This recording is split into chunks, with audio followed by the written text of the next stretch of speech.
Bonsoir à tous, bienvenue à ce flash d'information. Le 26e Salon du chocolat de Paris vient de refermer ses portes. Le stand de la Côte d'Ivoire tenu par le Conseil Café Cacao attire les visiteurs, même les enfants ne ratent pas l'événement. Un masterclass est organisé donc à leur profit avant la cérémonie de clôture.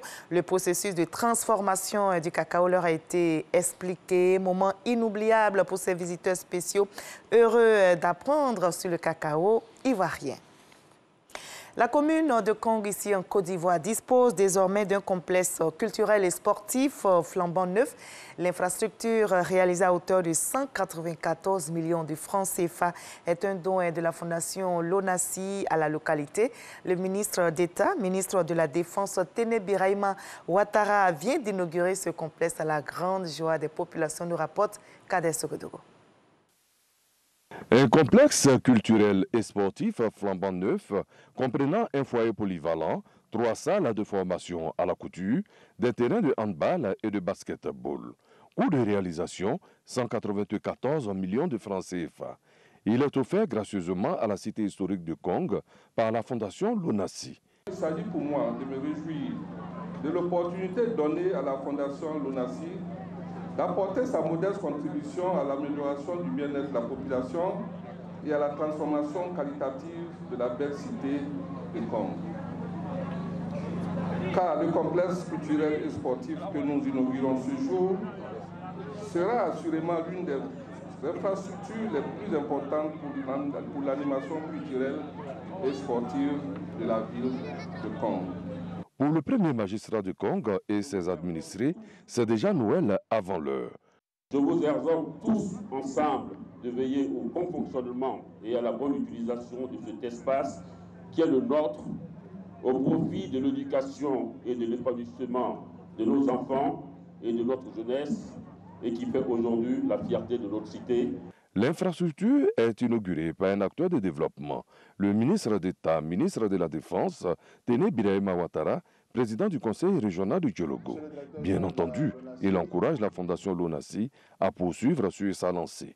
Monsieur le directeur général de la Lonasi, nous ne sommes pas surpris de cet élan de solidarité que vous manifestez à notre égard depuis de nombreuses années.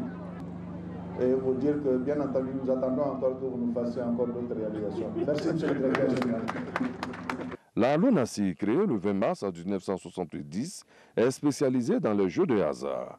Structure étatique, une partie de ses bénéfices est distribuée entre les gagnants aux différents jeux et l'autre partie accompagne l'État dans la réalisation d'infrastructures sociales, comme c'est le cas ici à Kong et un peu partout en Côte d'Ivoire.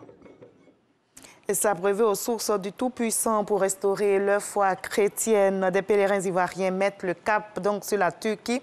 Ils y sont depuis le 25 octobre, un voyage spirituel qui les conduira sur les pas des apôtres de Jésus-Christ, notamment Saint Paul, né à Tars, qui parcourut l'Asie mineure. Nos envoyés spéciaux, Sidonie Davila et Ulrich Adongon, nous feront découvrir dans le 20h la Turquie chrétienne.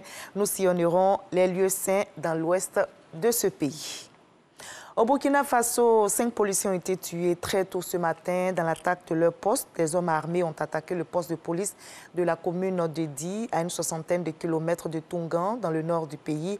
Plusieurs motocyclettes, un véhicule et des armes ont par ailleurs été emportés par les assaillants.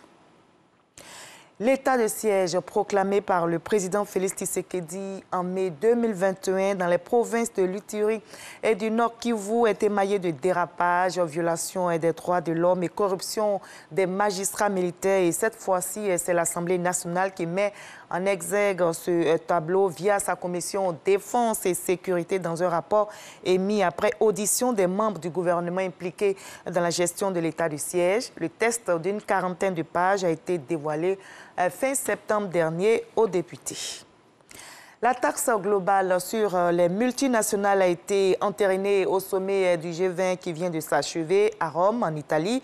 À partir de 2023, les plus grosses compagnies seront imposées à hauteur de 15% dans tous les pays signataires. L'objectif est de lutter contre les paradis fiscaux. Les pays riches se réjouissent de cet accord, mais certains États le désapprouvent. Notez que le Nigeria et le Kenya ont refusé d'entériner cette taxe globale négociée dans le cadre de l'OCDE, tout comme le Sri Lanka et le Pakistan. Et nous, on va se retrouver à 20h pour la grande édition. À tout à l'heure.